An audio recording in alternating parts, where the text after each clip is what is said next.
Welcome again ज्ञान मंत्रा classes. बच्चे कैसे हैं आप लोग? आज मैं क्लास 10th का आपको एक चैप्टर बताऊंगा, जीएसटी पहला चैप्टर जो है। अक्सर बच्चे ये सोचते हैं कि टीचर्स पहला चैप्टर क्यों नहीं पढ़ाते हैं और क्या ऐसी चीज है कि जीएसटी में कि जो हम जल्दी नहीं समझ पाएंगे। जीएसटी का मतलब क्या होता है, कहां से जीएसटी आई, तो आज मैं पूरा वीडियो आपको बताऊंगा। वीडियो देखने से पहले आप इसको लाइक और सब्सक्राइब जरूर करिएगा और अपने दोस्तों को जरूर भेजिएगा। तो जल्दी जल्दी देखते हैं कि जीएसटी होता क्या है और कैसे यूज किया जाता है। ठीक है, और बोर्ड के एग्जाम में जीएसटी का क्वेश्चन किस सेक्शन में आता है, कैसे उसको चेक किया जाएगा, ये सारी चीजें मैं आपको आज बताऊंगा। पहले जीएसटी का इंट्रोडक्शन, फिर उसके बाद उसके सोल्यूशन का वीडियो। तो पहले हम देखते हैं जीएसटी क्या है। जीएसटी आने से पहले एक वर्ड आता था, टैक्स। कौन सा वर्ड आता था? टैक्स। पहले चीज टैक्स क्या होता है और क्यों लिया जाता है।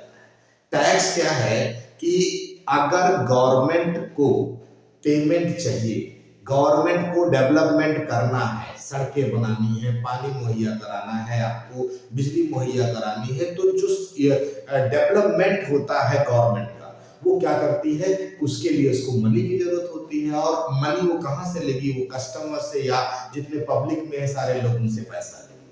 तो ये पैसा वो टैक्स के रूप में हमसे लेती है। बहुत पुराने जमाने में इसको कर कहा जाता था, राजा महाराजा कर वसूलते थे वो। ठीक है, अपने जितने भी उनकी पब्लिक होती थी उनसे पैसा लेते थे, फिर उनका डेवलपमेंट में लगाते थे। गवर्नमेंट भी वही काम करती है, वो क्या लेती है हमसे? टैक्स। अब वो टैक्स दो तरीके से लेती है हमसे। कैसे लेती है? एक होता है डायरेक्ट टैक्स, एक होता है इनडायरेक्ट टैक्स। ठीक है, डायरेक्ट टैक्स क्या है?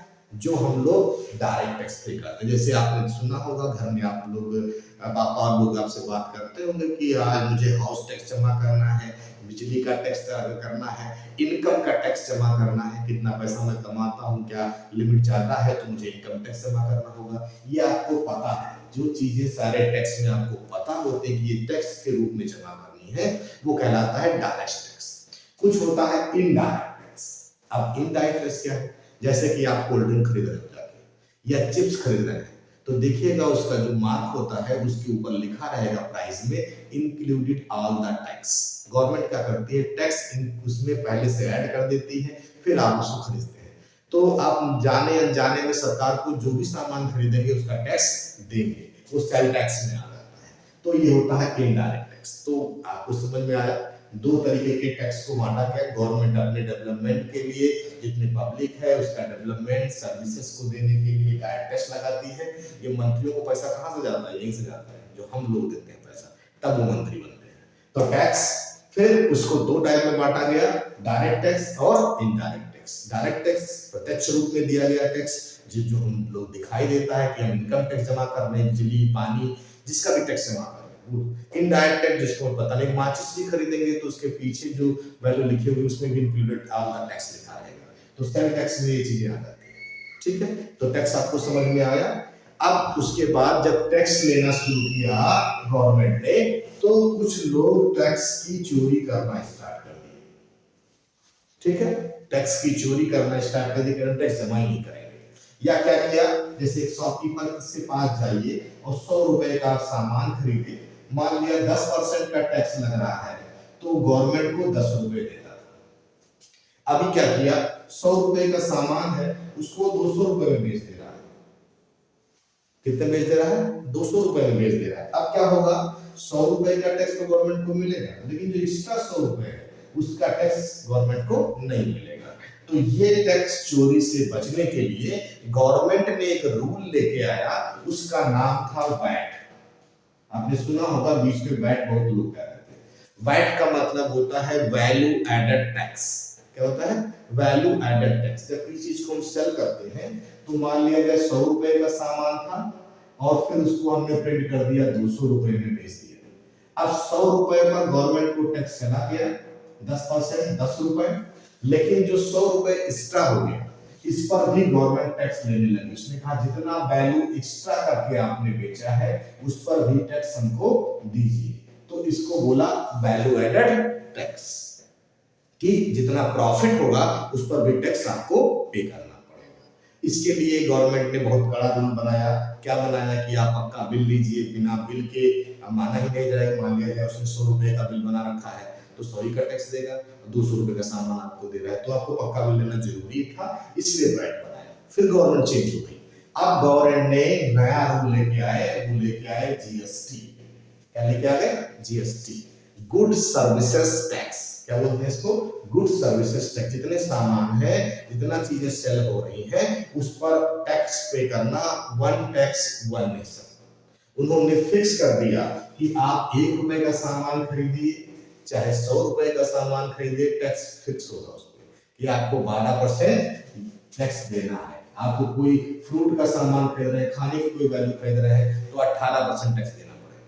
ठीक है, तो इसलिए जीएसटी में टैक्स चोरी से बचने के लिए उन्होंने कहा जितनी भी वैल्यू है उस पर आपको टैक्स पे करना पड़ेगा। अब क्या हुआ, जीएसटी को क्या कहते हैं या जीएसटी में कौन कौन सी चीजें आती हैं, ये चीजें यहाँ पर देखते हैं। तो अभी हम लोगों ने क्या पढ़ लिया, टैक्स क्या था, टैक्स के बाद क्या आ गया, वैट आ गया, और वैट को खत्म करके गवर्नमेंट क्या लेके चली आई, जीएसटी। अब जीएसटी को जो 12% या 18% जीएसटी सेल टैक्स पर लगता है। मतलब जीएसटी क्या है, सेलिंग प्राइस, एसपी पर जो टैक्स लगता है, क्या लगता है, tax. Tax on selling price is called GST. कोई पूछ ले कि जीएसटी क्या है, तो सेलिंग प्राइस पर जो टैक्स लगेगा उसे हम जीएसटी कहेंगे। टैक्स ही है, दूसरी चीज नहीं है। किस पे लगता है, सेलिंग प्राइस। जितने पे बेचेगा उस पर टैक्स उसको देना पड़ेगा। अब बेचेगा तो कि खरीदने वाले पर 100 रुपए खरीद के लाया होगा, अब बेचने पर 200 बेच रहा है तो 200 पर टैक्स देगा, इसीलिए इसको जीएसटी कहा गया, और वो टैक्स चोरी से ही बचेगा। अब टैक्स जीएसटी को उन्होंने मेनली 2 पार्ट में बांटा, बाद में फिर एक पार्ट और लेके चले गए। जीएसटी को 2 पार्ट में बांटा, सीजीएसटी और एसजीएसटी। अब आप कहेंगे सीजीएसटी एसजीएसटी क्या है? सीजीएसटी मतलब सेंट्रल गवर्नमेंट को जीएसटी जो जाएगी, और एसजीएसटी का मतलब है जो स्टेट गवर्नमेंट को टैक्स जाएगा। गवर्नमेंट 2 टाइप में है, स्टेट गवर्नमेंट है जहां पर आप रह रहे हो जिस स्टेट में, और सेंट्रल गवर्नमेंट है जो सुधार कर रही है। तो 2 जीएसटी यहां पर जाती है। तो ये जो 12% था आपका जीएसटी, ये 2 पार्ट में टूट गया, 6% और 6%, दोनों आपस में बांट लेते हैं। पहले सेंट्रल गवर्नमेंट को सारा पैसा जाता था, सेंट्रल गवर्नमेंट स्टेट गवर्नमेंट को पैसा देती थी डेवलपमेंट करने के लिए। अब क्या किया, अगर एक ही स्टेट में रह रहा है, उसी स्टेट में सेल हो रही है, तो क्या करेगा, अपना आधा पैसा रख लेगा टैक्स का, आधा पैसा सेंट्रल गवर्नमेंट को दे देगा। तो इस तरीके से अगर आपको जीएसटी निकालने के लिए आता है तो आप 12% निकालेंगे, और अगर कह रहा है सीजीएसटी एसजीएसटी निकालिए तो या तो 12% निकाल के आधा आधा कर दीजिए, या तो 6% निकाल दीजिए। इसके बाद एक वैल्यू और आ जाती है आईजीएसटी। आईजीएसटी का मतलब होता है एक स्टेट से दूसरे स्टेट में सेल करना। जैसे यूपी के में आप हैं और महाराष्ट्र में कोई चीज बेच रहे हैं, तो उस केस में क्या लगेगा, आईजीएसटी लगेगा, और ये पूरा जीएसटी होगा। ये आईजीएसटी पूरी जीएसटी जाएगी, और ये किसके पास जाएगा, सेंट्रल गवर्नमेंट के पास जाएगा। अब सेंट्रल गवर्नमेंट चाहे तो स्टेट गवर्नमेंट को इक्वली बांट दे। तो आईजीएसटी जब लगाते हैं तो टोटली 12% लगता है। अगर उसने बात नहीं की है क्वेश्चन में कि उसने एक स्टेट से दूसरे में नहीं ले गया है, तो फिर इसी दोनों को लगाएंगे, सिर्फ ये दोनों यूज किया जाएगा, आईजीएसटी को यूज नहीं किया जाएगा। इसको बोलते हैं इंट्रा स्टेट, और इसको बोलते हैं इंटर स्टेट, इसको बोलते हैं इंटर स्टेट। इंटर स्टेट का मतलब उसी स्टेट के अंदर में है, और इंटर स्टेट का मतलब एक स्टेट से दूसरे स्टेट में चला गया है।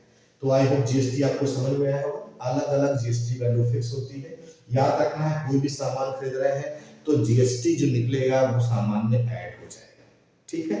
जैसे एक एग्जांपल समझ लीजिए छोटा सा, जैसे हम एक शॉपकीपर के पास जा रहे हैं और एक शूज खरीदा मैंने 1000 का। कितना खरीदा, 1000 का खरीदा। अब शॉपकीपर की बात कर रहे हैं, ठीक है।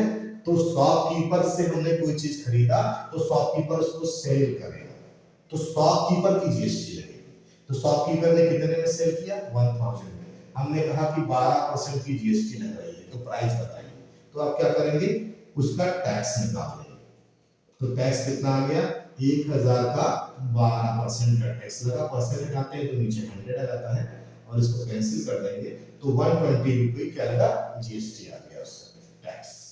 अब हमारे पास जो कस्टमर प्राइस है, जो मैं पे करूंगा वो 1000 प्रिंटेड प्राइस जो थी, और प्लस जीएसटी हमेशा ऐड हो जाती है। तो ये ऐड कर देंगे तो ये प्राइस बढ़ के कितनी हो जाएगी, 11,020 तो 1120 होगा। ठीक है, तो इस तरीके से जीएसटी निकालते हैं। सिंपल क्वेश्चन होता है। क्वेश्चन को कैसे सॉल्व करना है ये तरीका मैं आपको अभी बताऊंगा। एक क्वेश्चन लगा के ये चीजें बताता हूँ। I hope introduction of GST समझ में आया होगा। इंट्रोडक्शन ऑफ जीएसटी में क्या बताया, टैक्स, टैक्स के बाद वैट आया, फिर वैट को हटा के जीएसटी लेके आया। जीएसटी को दो पार्ट में मेनली बांटा जाता है, सीजीएसटी, एसजीएसटी। CGST 6%, SGST 6%। अगर 12% 18% होगा तो 99% दोनों डिवाइड हो जाएगा। आईजीएसटी कब यूज करते हैं, जब एक स्टेट से दूसरे स्टेट में सेल होता है तो आईजीएसटी जाएगा, आईजीएसटी टोटल जाएगा 12%। ठीक है, किसके पास जाएगा, सेंट्रल गवर्नमेंट के पास जाएगा। जीएसटी करते क्या है, कोई भी प्राइस में उसका अगर जीएसटी दिया हुआ है, टैक्स रेट दिया गया है तो टैक्स निकाल के उसमें ऐड कर दीजिए। आप बिलिंग कराते हैं किसी सामान का तो उसमें प्राइस भी दिखा देती है, बाद में टैक्स भी ऐड कर देते हैं। तो जीएसटी को हमेशा प्राइस में ऐड कर दिया जाता है। कस्टमर सारी जीएसटी पे करेगा, कस्टमर सारी जीएसटी पे करेगा। तो आई होप ये समझ में आ गया होगा। अब इसके दूसरे वीडियो में मैं आपको बताऊंगा कि जीएसटी का क्वेश्चन कैसे सॉल्व करते हैं और किस तरीके से उसको सॉल्व करें कि पूरा मार्क्स आपको मिले और किस पॉइंट पर आपको नंबर मिलेगा। तो आई होप मेरा वीडियो आप देखते रहिए, लाइक करिए, सब्सक्राइब करिए और शेयर करते रहिए। कमेंट जरूर करिएगा कि आपको कौन कौन सा क्वेश्चन नहीं आता है, मैं उस क्वेश्चन को भी आप बता सकता हूँ। कमेंट बॉक्स में आप क्वेश्चन मेरे भेज सकते हैं। थैंक यू फॉर वॉचिंग ज्ञान मंत्रा, देखते रहिए।